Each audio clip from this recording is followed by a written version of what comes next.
ऐसा ना हो जब तक आप उसको खेत में इस्तेमाल ना करें। अगर 15-20 दिन तक ये नहीं हो रहा है तो आपकी ट्राइकोडर्मा में दिक्कत है या आपकी मैनेजमेंट में दिक्कत है।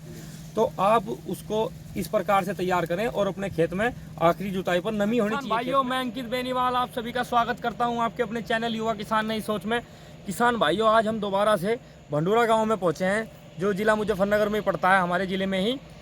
तो आपका किसान भाई से परिचय करवाते हैं और आप इनका खेत देख सकते हो कि कितना शानदार खड़ा है। ये 0238 गन्ने की वैरायटी है, जिस वैरायटी को लोग वेल्टिनेटर पर बता रहे हैं। हाँ भाई, ये सच्चाई है कि कुछ किसान भाइयों के यहाँ बहुत ही ज़्यादा इसमें नुकसान हुआ है, बहुत ज़्यादा बीमारी आई है।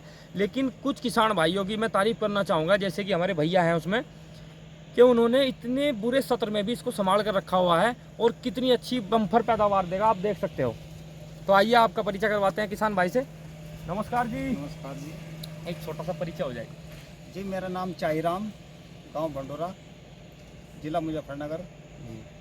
तो ये आपका जो गन्ना खड़ा है जी, कौन सी वैरायटी है, आप भी एक बार बता दो। 0238 है जी। किस दिन की बुआई, किस तारीख की बुआई? ये है जी 5 मार्च की। 5 मार्च की। तो किसान भाइयों, आप देख सकते हो 5 मार्च की बुआई है। और एक बार मैं दोबारा कहूँगा कि कैमरा हम दिखा रहे हैं कैमरे से अच्छे से कि कितनी अच्छी इसकी ग्रोथ है। आ जाओ भाई जी, एक बार आप इधर आ जाओ, आ जाओ।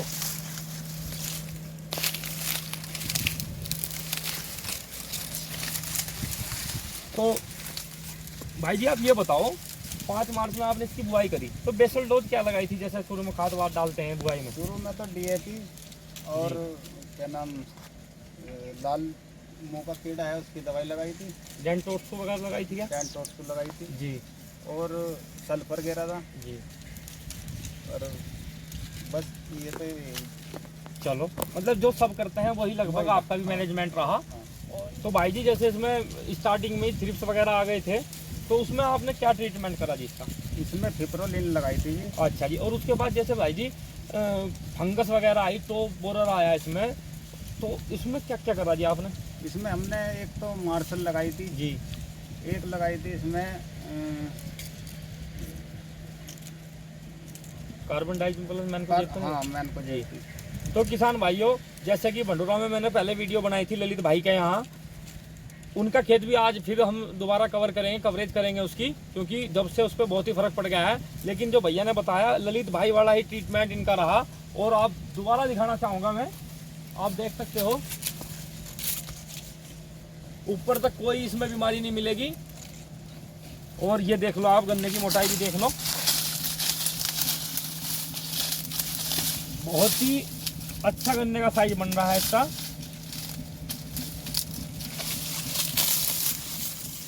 तो भाई जी, जैसे आप खेती करते ही आ रहे हो काफ़ी समय से, तो हमेशा ही ऐसा करना रहता है आपके पास या अब की बारी हुआ है? नहीं, मेरे पास तो हर बार ऐसा ही करना होता है। मैं BSc एग्रीकल्चर हूँ जी। और मैंने सन 2002 में BSc एग्रीकल्चर करी थी। जब से मेरा खेती में रुझान हुआ, मैंने नौकरी करी थी। तो किसान भाइयों, BSc एग्रीकल्चर करने के बाद जो है हमारे युवा भी हैं, सब नौकरी की तरफ चलते हैं। लेकिन हमारे भैया ने नौकरी ना चुनकर खेती को चुना और बड़े शौक के साथ खेती कर रहे हैं। और एक किसान भाइयों का सवाल और रहता है, क्योंकि मैं अब इस चीज़ को हर वीडियो में मेंशन करता हूं, क्योंकि कुछ किसान भाई भरम में रहते हैं कि हमने भी यही ट्रीटमेंट करा और हमारे पास ऐसी फसल नहीं हुई। तो किसान भाई, थोड़ा बहुत मैनेजमेंट में फ़र्क हो सकता है। जो हम किसान भाई से पूछ रहे हैं, तो उसमें कुछ बात अगर हमसे शेयर ना हो तो आप कमेंट करके पूछ सकते हैं। लेकिन जो मैं सवाल करने वाला हूँ वो आपके लिए बहुत ही महत्वपूर्ण है। भैया, जैसे कि आपके खेत में आपने गन्ना लगाया था, तो अब से पहले भी गन्ना ही लगता आ रहा था या नहीं? अब से पहले भी गन्ना ही लगता रहा। तो कितने साल से गन्ना लग रहा है? कम से कम भी इसमें 15 साल हो गए इसमें गन्ना लगते। तो किसान भाइयों, भौतिक दशा तो वैसे ही गड़बड़ा जाती है, लगातार फसल चक्र अपनाया नहीं जा रहा और गन्ना ही गन्ना लगता आ रहा है, तो फिर इनकी मेहनत को दाग देनी पड़ेगी। और आप ये बताओ जी, जैसे कूड़ी वगैरह का खाद डालते हैं, मतलब गोबर की सड़ी हुई खाद, तो उसका मैनेजमेंट कैसा है जी आपका? मेरा मैनेजमेंट बहुत अच्छा है। मैं कूड़ी खाद पर बहुत भरोसा करता हूँ जी। और फंगस के लिए ट्राइकोडर्मा भी इस्तेमाल करता हूँ जी।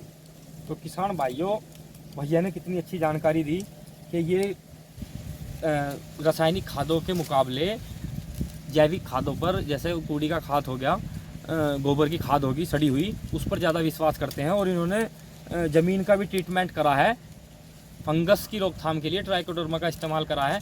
तो भैया आप जैसे किसान भाइयों के सामने जिक्र हो ही गया कि ट्राइकोडर्मा का इस्तेमाल करा है, तो उसमें आप ट्राइकोडर्मा कैसे मल्टीप्लाई करते हो, थोड़ा उसका तरीका बता दीजिए। उसमें ऐसा है, सड़ी हुई 2 साल की कम से कम खाद होनी चाहिए, अच्छी भुरभुरी।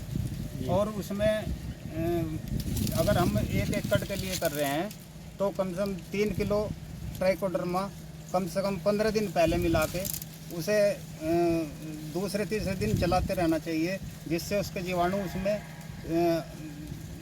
एक्टिव हो जाएं। जी जी, मतलब उनको ऑक्सीजन की जो उसमें प्रवाह है हो जाए छाया में।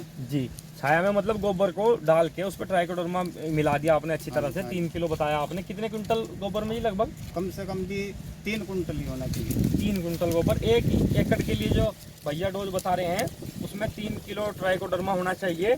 और 3 कुंटल गोबर की खाद में, अच्छी सड़ी हुई खाद में उसको आप मिला के उसको छाया में रख दें और उसकी कटाई करते रहें, और थोड़ा नमी भी बना के रखें। नमी बना कर रखें। जी, और जैसा बोरी आती है, जो जूट के बोरे होते हैं, उनको अगर आप ढक दें और ऊपर से पानी का छिड़काव रखें तो वो अच्छे से मल्टीप्लाई हो जाएगा। और किसान भाइयों, उसको आप जैसे कि अपने घर पर करते हैं तो कभी कभी क्या होता है कि कब तैयार होगा ये, तो उसमें आप जब उस पर फफूंद सी आ जाए, जैसा बोल देते हैं ना देसी भाषा में, फुई लग गई, जब तक वो ऐसा ना हो, जब तक आप उसको खेत में इस्तेमाल ना करें। अगर 15-20 दिन तक ये नहीं हो रहा है तो आपकी ट्राइकोडर्मा में दिक्कत है या आपकी मैनेजमेंट में दिक्कत है। तो आप उसको इस प्रकार से तैयार करें और अपने खेत में आखिरी जुताई पर, नमी होनी चाहिए खेत में, आखिरी जुताई पर उसको का बुरकाव कर दें और बढ़िया तरीके से जुताई कर दें, गहरी जुताई।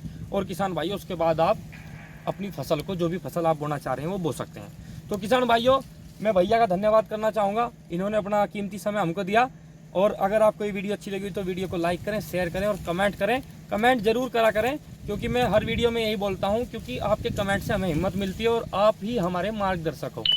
तो धन्यवाद।